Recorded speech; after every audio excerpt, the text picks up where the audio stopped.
अस्सलामुअलैकुम students, hope you are fine and enjoying good health. Students, इस video में हम बात करेंगे relative strengths of acids and bases की। Relative strength of acids and bases, relative strength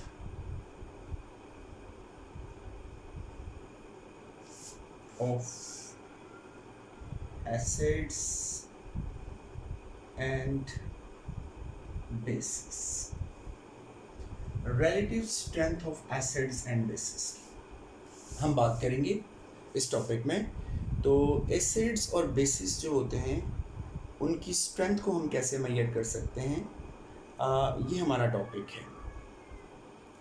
students, according to the Bronsted concept, हम acids उन species को कहते हैं जो कि प्रोटॉन लूज करती हैं, और बेसिस वो स्पीशीज़ होती हैं जो प्रोटॉन एक्सेप्ट करती हैं। ठीक है, तो अकॉर्डिंग टू ब्रोस्टेड कॉन्सेप्ट अगर देखा जाए तो वो acids which have a greater tendency to lose proton, they are stronger acids, और वो एसिड वो substances which have a greater tendency to accept proton, they are stronger bases. तो अब जो टेंडेंसी है प्रोटॉन को लूज करने की या गेन करने की, उसकी बेसिस के ऊपर हम एसिड्स को स्ट्रॉन्ग या वीक कंसिडर करते हैं। फॉर एग्जांपल अगर हम देखें तो जो HCl है, HCl, HNO3, H2SO4 एट्सेट्रा, ये ऐसे एसिड्स हैं जो वाटर के अंदर कंप्लीटली आयोनाइज हो जाते हैं, मतलब ये अपना प्रोटॉन जो है वो इजीली लूज कर देते हैं, सो दे आर स्ट्रॉन्ग एसिड्स।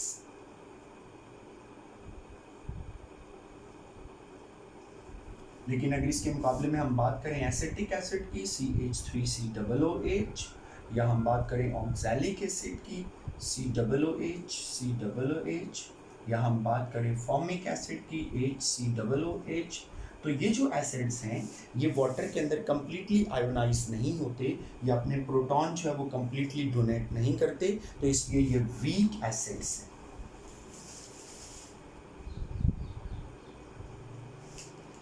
तो स्ट्रॉन्ग एसिड्स वो होते हैं जो कंप्लीटली आयोनाइज हो जाते हैं, which have a greater tendency to lose their proton, जबकि वीक एसिड्स वो एसिड्स होते हैं which do not ionise which do not ionise completely, जो आयोनाइज नहीं होते हैं कम्प्लीटली, जो अपना प्रोटॉन इजीली डोनेट नहीं करते हैं, हम उनको वीक एसिड्स कहते हैं। अब एसिड्स की जो स्ट्रेंथ है उसकी क्वांटिटेटिव मेजरमेंट हम करते हैं by dissociation constant of acid. हम डिसोसिएशन कांस्टेंट ऑफ एसिड की मदद से जो एसिड्स होते हैं उनकी जो रिलेटिव स्ट्रेंथ होती है उसको हम मेजर करते हैं।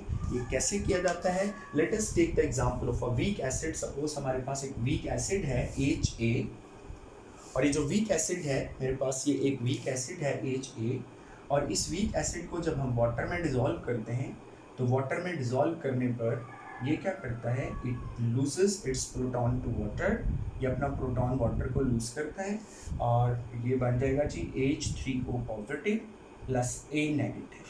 अगर इस रिएक्शन के लिए मैं Kc वैल्यू लिखता हूँ तो Kc for this reaction will be written as, आपको पता है Kc कैसे लिखी जाती है, ऊपर प्रोडक्ट्स लिखते हैं H3O positive into A negative over HA, नीचे हम रिएक्टेंट्स की मोलर कंसंट्रेशंस लिखते हैं इंटू H2। अब चूंकि वाटर की जो कंसंट्रेशन होती है, वाटर एक्सेस में होता है, वाटर की कंसंट्रेशन जो होती है वो कांस्टेंट रहती है, तो चूंकि वाटर की कंसंट्रेशन कांस्टेंट है तो इसको इस कांस्टेंट के साथ मल्टीप्लाई कर देते हैं। हम इस कांस्टेंट को यहाँ लाकर इससे मल्टीप्लाई कर देते हैं, तो Kc को जब वाटर से मल्टीप्लाई करेंगे तो दो कांस्टेंट को जब आप मल्टीप्लाई करते हो तो the answer is an other constant, आपके पास एक नया कांस्टेंट आ जाता है।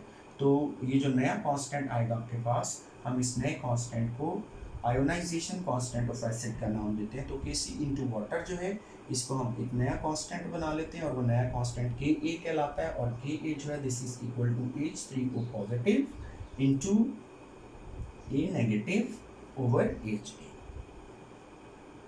अब ये जो के ए की वैल्यू होती है वो हमें स्ट्रेंथ ऑफ एसिड के बारे में बताती है कि एसिड कितना स्ट्रॉन्ग है या कितना वीक है। वो एसिड्स जिनकी के ए वैल्यू लार्ज होती है वो स्ट्रॉन्गर एसिड्स के तौर पर एक्ट करते हैं, और वो एसिड्स जिनकी के ए वैल्यू जो है वो स्मॉल होती है वो वीकर एसिड्स के तौर पर एक्ट करते हैं। और अगर आप देखें तो के ए जो है वो डायरेक्टली प्रोपोर्शनल है किसके, ये आयोनाइज्ड स्पीशीज हैं। जब ये एसिड आयोनाइज होता है तो H3O पॉजिटिव ए नेगेटिव बनता है, तो ये आयोनाइज स्पीशीज है और ये नीचे अनडिसोसिएटेड स्पीशीज है।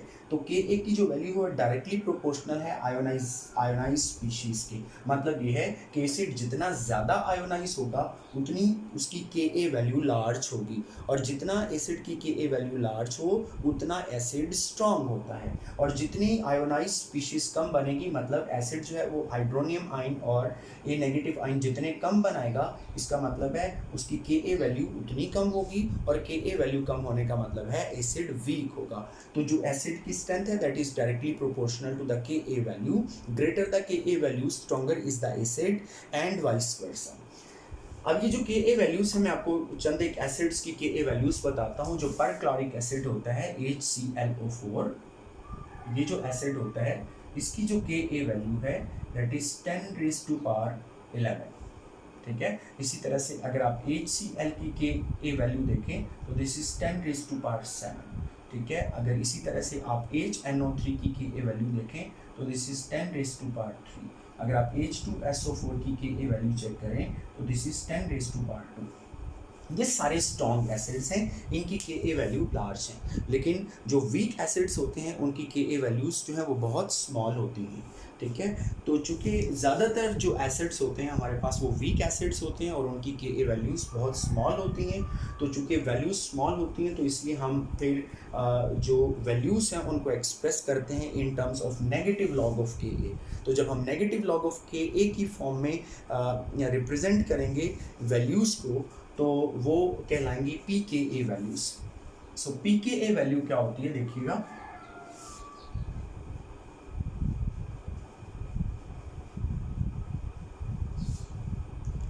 पी के ए। सो पी के ए क्या है जी, P K a is negative log of के ए। अगर हम के ए वैल्यूज़ का नेगेटिव लॉग ले लें तो उसे पी के ए कहते हैं। और इसकी ज़रूरत इसलिए पेश आती है कि ज़्यादातर जो एसिड्स होते हैं उनकी के ए वैल्यूज़ होती हैं वो बहुत स्मॉल होती हैं। तो इसलिए हम फिर उनकी जो वैल्यूज़ होती हैं वो एक्सप्रेस करते हैं in terms of their negative log. तो ये नेगेटिव लॉग ऑफ के ए this is called P K ए। और पी के ए जो है इसका जो रिलेशनशिप है with the strength of acid वो ऑपोजिट है टू के ए। हमने के ए के बारे में पढ़ा कि अगर के ए की वैल्यू लार्ज हो तो एसिड स्ट्रॉन्ग, के ए की वैल्यू स्मॉल हो तो एसिड वीक। लेकिन पी के ए जो है इसका रिलेशनशिप एसिड की स्ट्रेंथ के साथ इन्वर्स है। अगर P K a value small हो तो एसिड स्ट्रॉन्ग होता है, और p K a value large हो तो एसिड वीक होता है। सो पी के ए जो है this is inversely related to the strength of acid.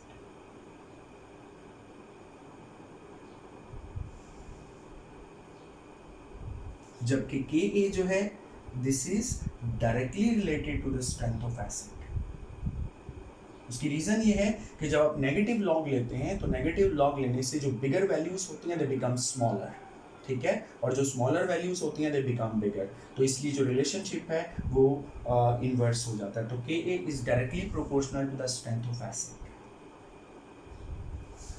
तो बिल्कुल इस तरह से जिस तरह से हम एसिड्स की स्ट्रेंथ को कंपेयर कर सकते हैं बाय देयर के ए वैल्यूज और p K a values, we can compare the strength of bases by their K b values और पी के बी वैल्यूज। तो के बी वैल्यूज या पी के बी वैल्यूज क्या होती हैं, let us see K b and p K b values.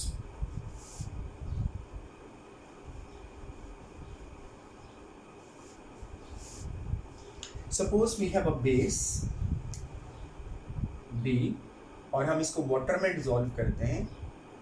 अब base जो होती है आपको पता है बेस क्या करती है, बेस जो है उसके पास लॉन पेयर ऑफ इलेक्ट्रॉन होता है और उस लॉन पेयर ऑफ इलेक्ट्रॉन की वजह से वाटर से प्रोटॉन एक्सेप्ट करेगी। अकॉर्डिंग टू ब्रोस्टेड कॉन्सेप्ट जो बेसिस होती हैं वो प्रोटॉन एक्सेप्टर होती हैं। तो वाटर से प्रोटॉन एक्सेप्ट करेगी, it will become BH positive plus OH negative. तो अगर मैं इसके लिए KB वैल्यू लिखूँ तो KB वैल्यू कुछ इस तरह से लिखते हैं, KB इज ऊपर products BH positive into OH negative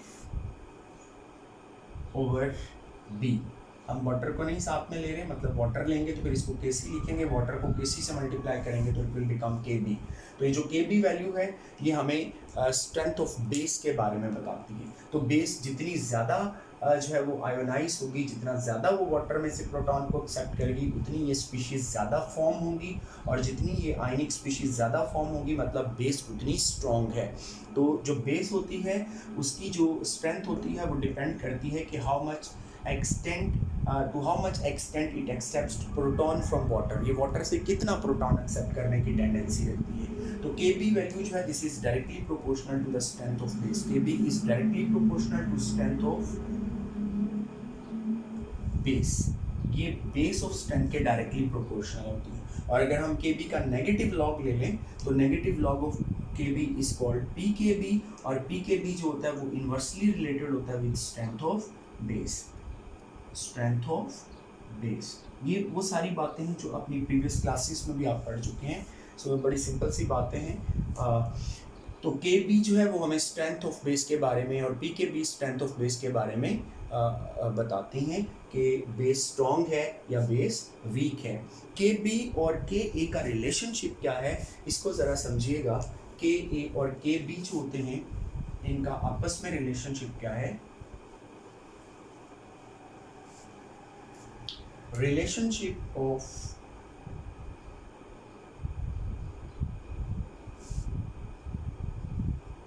Ka and Kb, ये रिलेशनशिप हम डिराइव नहीं करेंगे, ये आप लोगों ने पढ़ रखा हुआ है FSC में।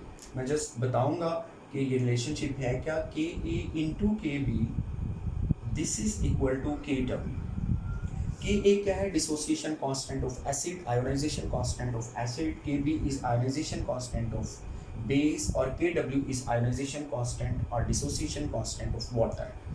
तो ये तीनों कांस्टेंट्स हैं। अच्छा, अब अगर इसको रिलेशनशिप को देखा जाए तो इस रिलेशनशिप के मुताबिक जो Ka और Kb हैं ये इन्वर्सली रिलेटेड है। Ka is inversely related with Kb। अगर मैं Kb को इस साइड पे ले आता हूँ तो ये जो है वो डिनोमिनेटर में चला जाएगा, एक कांस्टेंट है उसको मैंने प्रोपोर्शनैलिटी के साइन से रिप्लेस कर दिया।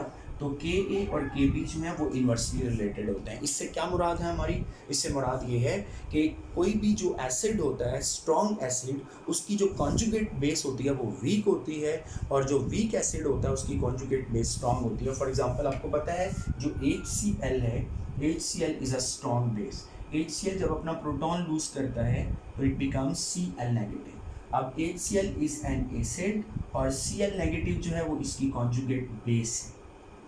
ठीक है, बेस प्रोटॉन एक्सेप्टर को कहते हैं। अगर आप रिवर्स डायरेक्शन में रिएक्शन को देखेंगे तो Cl नेगेटिव प्रोटॉन एक्सेप्ट कर रहा है, सो ये बेस है, और HCl प्रोटॉन लूज कर रहा है, ये एसिड है।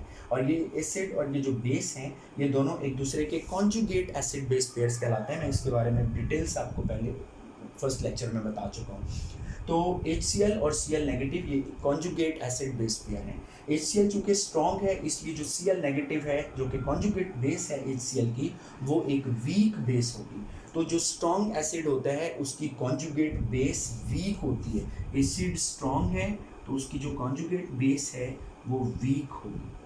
और अगर एसिड वीक है, फॉर एग्जांपल ये एसिटिक एसिड है मेरे पास CH3COOH, जब ये आयोनाइज होगा तो it will be changed into CH3COO negative plus H positive. तो ये एसिटिक एसिड एक वीक एसिड है, ये एसिड वीक है, तो जो एसिड वीक होगा उसकी कॉन्जुगेट बेस स्ट्रॉन्ग होगी, तो ये एसीटेट इसकी कॉन्जुगेट बेस है, और ये जो बेस है ये एक स्ट्रॉन्ग बेस है।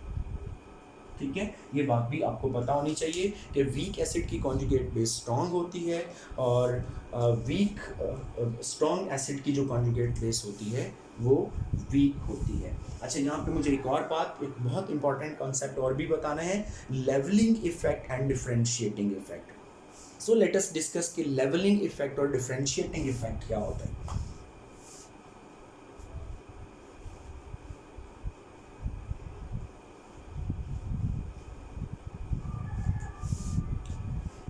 लेवलिंग इफेक्ट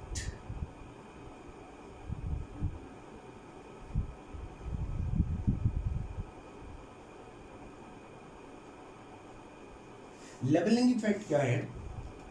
अगर सपोज मेरे पास डिफरेंट एसिड्स हैं, फॉर एग्जांपल मेरे पास HCl है और मैं HCl को वाटर में डिसॉल्व करता हूँ, ठीक है, तो जब मैं HCl को वाटर में डिसॉल्व करूँगा तो ये अपना प्रोटॉन इसको देगा, तो it will become H3O positive plus Cl negative. इसी तरह से मैं अगर HNO3 जो है इसको वाटर में डिसॉल्व करता हूँ तो ये कंप्लीटली आयोनाइज होगा, it will form H3O positive plus NO3 negative. इसी तरह से अगर मैं HClO4 को वाटर में डिसॉल्व करता हूँ तो ये HClO4 जो है ये भी कंप्लीटली आयोनाइज हो जाता है वाटर में and it forms H3O positive and ClO4 negative. तो ये जो एसिड्स हैं ये सारे एसिड्स वाटर के अंदर हाइड्रोनियम आयन प्रोड्यूस करते हैं, ये सारे कंप्लीटली आयोनाइज हो जाते हैं वाटर में। क्योंकि ये सारे वाटर में कंप्लीटली आयोनाइज हो जाते हैं तो इसलिए वाटर के अंदर जो इनकी pKa वैल्यूज आती हैं they are very close to each other.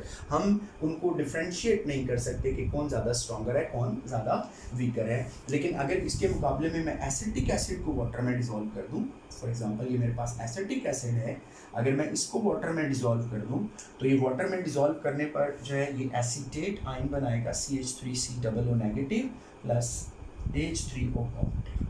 ये वाला जो एसिड है ये वाटर के अंदर वीकली आयोनाइज होगा, थोड़ा आयोनाइज होगा, जबकि ये वाले जो स्ट्रॉन्ग एसिड्स हैं ये सारे कंप्लीटली आयोनाइज हो जाते हैं। और ये वाला जो एसिड है ये कंप्लीटली आयोनाइज नहीं होता, ये वीक एसिड है। ये तीनों जो है वो स्ट्रॉन्ग एसिड्स हैं। लेकिन अगर हम क्या करें, अगर हम वाटर की जगह पे अमोनिया ले लें, अमोनिया वाटर के मुकाबले में एक स्ट्रॉन्गर बेस है। यहाँ पे वाटर बेस का काम कर रहा है। बेस का काम क्यों कर रहा है? ये एसिड से प्रोटॉन एक्सेप्ट कर रहा है और जो प्रोटॉन एक्सेप्टर होते हैं वो बेसिस होती हैं अकॉर्डिंग टू ब्रॉन्स्टेड कॉन्सेप्ट। अगर हम वाटर की जगह पे यहाँ पे अमोनिया ले लें तो अमोनिया एक स्ट्रॉन्गर बेस है, it has a greater tendency to accept proton, वो प्रोटॉन को एक्सेप्ट करने की टेंडेंसी ज़्यादा रखती है। तो अगर अमोनिया को हम बेस के तौर पर यूज़ करेंगे तो ये जो एसिटिक एसिड है ये अमोनिया के अंदर ये भी स्ट्रॉन्ग एसिड के तौर पर एक्ट करेगा। वाटर में तो ये तीनों स्ट्रॉन्ग एसिड के तौर पर एक्ट कर रहे हैं और ये वीक एसिड के तौर पर एक्ट कर रहा है। लेकिन अगर मैं वाटर की जगह पर अमोनिया ले लूँ तो अमोनिया के अंदर जो एसिटिक एसिड है ये देखिएगा, ये एसिटिक एसिड क्या करता है, ये कंप्लीटली आयोनाइज हो जाता है, अपना प्रोटॉन लूज कर देता है, ये फॉर्म करता है NH4 पॉजिटिव और CH3COO नेगेटिव। इसी तरह से अगर आप HCl डालते हो अमोनिया में तो ये क्या करता है, ये अपना प्रोटॉन इसको लूज करता है तो it becomes ammonium ion plus chloride ion. अब अमोनिया के अंदर HCl और एसिटिक एसिड दोनों की जो एसिडिक स्ट्रेंथ है वो एक जितनी हो गई है, लेवल हो गई है। इसका मतलब अमोनिया जो है वो एक ऐसा सॉल्वेंट है जो क्या कर रहा है, एसिड्स की स्ट्रेंथ को लेवल कर रहा है। ठीक है, एक वीक एसिड और एक स्ट्रॉन्ग एसिड दोनों की स्ट्रेंथ को इसने लेवल कर दिया। So this is called levelling effect of the solvent. ठीक है, so levelling effect of the solvent क्या होता है कि जब आप सॉल्वेंट के अंदर डिफरेंट एसिड्स मिक्स कर रहे हो, सॉल्वेंट के अंदर डिफरेंट एसिड्स ऐड कर रहे हो और अगर वो सारे कंप्लीटली आयोनाइज हो रहे हैं तो इसका मतलब सॉल्वेंट क्या कर रहा है, उनकी स्ट्रेंथ को लेवल कर रहा है। तो इस इफेक्ट ऑफ सॉल्वेंट को हम कहते हैं लेवलिंग इफेक्ट ऑफ सॉल्वेंट। तो अमोनिया जो है वो एसिड्स के लिए, स्ट्रॉन्ग एसिड और वीक एसिड सबके लिए क्या कर रहा है, लेवलिंग इफेक्ट का काम कर रहा है। ठीक है, और अगर वाटर की बात करें तो वाटर HCl, HNO3, HClO4 इनके लिए लेवलिंग इफेक्ट का काम कर रहे हैं। तो वो सॉल्वेंट्स जो क्या करते हैं, डिफरेंट एसिड्स की स्ट्रेंथ को लेवल कर देते हैं। उन सॉल्वेंट्स के इस इफेक्ट को हम लेवलिंग इफेक्ट करते हैं। इसी तरह से वो सॉल्वेंट्स जो बेसिस के इफेक्ट को लेवल कर देते हैं हम उनके इस इफेक्ट को भी लेवलिंग इफेक्ट करते हैं। लेकिन अगर हमें ये जो स्ट्रॉन्ग एसिड्स हैं, for example HCl, HNO3, HClO4, अगर हमें ये देखना है कि इनमें से ज़्यादा स्ट्रॉन्गर एसिड कौन सा है और कम स्ट्रॉन्गर एसिड, तो हम वाटर में ये चीज़ फाइंड आउट नहीं कर सकते क्योंकि वाटर इन तीनों की स्ट्रेंथ को लेवल कर देता है। तो हमें क्या करना पड़ेगा, हमें कोई ऐसी स्पीशीज़ लेनी पड़ेगी जो कि जिसमें प्रोटॉन एक्सेप्ट करने की जो टेंडेंसी है वो वाटर से कम हो। फॉर एग्जांपल अगर हम HCl, HNO3 और परक्लोरिक एसिड अगर हम इनको एसिटिक एसिड में डिसॉल्व करते हैं, हम सॉल्वेंट वाटर नहीं लेते हैं बल्कि एसिड ले लेते हैं, एसिटिक एसिड ले लेते हैं। अब एसिटिक एसिड चूँकि खुद एक एसिड है तो it has a less tendency to accept proton, वो उसकी प्रोटॉन एक्सेप्ट करने की टेंडेंसी वाटर से कम है। तो इसलिए ये जो तीनों एसिड्स हैं ये कंप्लीटली आयोनाइज नहीं होंगे एसिटिक एसिड के अंदर। इनमें से हम देखते हैं कि परक्लोरिक एसिड जो है वो ज़्यादा आयोनाइज हो जाता है। हमें कैसे पता चलता है? हम इलेक्ट्रिकल कंडक्टिविटीज मेजर करते हैं। हम तीनों ये जो एसिड्स हैं इनको एसिटिक एसिड में डिसॉल्व करके इक्वल कंसंट्रेशन के सॉल्यूशंस बनाते हैं, उनकी इलेक्ट्रिकल कंडक्टिविटीज मेजर करते हैं, तो हमें पता चलता है कि HClO4 जो है वो एसिटिक एसिड में सबसे ज़्यादा आयोनाइज होता है, HCl उससे कम और HNO3 उससे कम। मतलब एसिटिक एसिड के अंदर अगर हम देखें तो एसिटिक एसिड के अंदर क्या होता है जी? एसिटिक एसिड के अंदर ये जो HClO4 है ये ज़्यादा आयोनाइज होता है एज कंपेयर्ड विद HCl, और HCl ज़्यादा आयोनाइज होता है एज कंपेयर्ड विद HNO3। ठीक है, तो इसका मतलब ये हुआ कि एसिटिक एसिड के अंदर ये जो एसिड्स हैं इनकी जो स्ट्रेंथ है वो डिफरेंट है, लेकिन इन्हीं तीनों एसिड्स को अगर हम वाटर में डिसॉल्व करें तो वाटर में इनकी स्ट्रेंथ एक जितनी निकलती है, क्योंकि ये सारे वाटर में कंप्लीटली आयोनाइज हो जाते हैं। वाटर इनकी स्ट्रेंथ को लेवल कर देता है, सो वाटर के इफेक्ट को हम लेवलिंग इफेक्ट कहते हैं। लेकिन अगर हम इन तीनों एसिड्स को डिसॉल्व कर रहे हैं एसिटिक एसिड में तो ये ज़्यादा आयोनाइज होता है, ये कम, और ये सबसे कम आयोनाइज होता है। तो एसिटिक एसिड के अंदर जो इनकी स्ट्रेंथ है वो डिफरेंट है। तो चूँकि एसिटिक एसिड के अंदर इनकी स्ट्रेंथ डिफरेंट होती है, हमें पता चल जाता है कि कौन ज़्यादा स्ट्रॉन्गर एसिड है, कौन कम स्ट्रॉन्गर एसिड है। तो सॉल्वेंट के इस इफेक्ट को हम कहते हैं डिफरेंशिएटिंग इफेक्ट, क्योंकि जो एसिटिक एसिड है वो इनको डिफरेंशिएट कर रहा है एज स्ट्रॉन्गर एंड वीकर।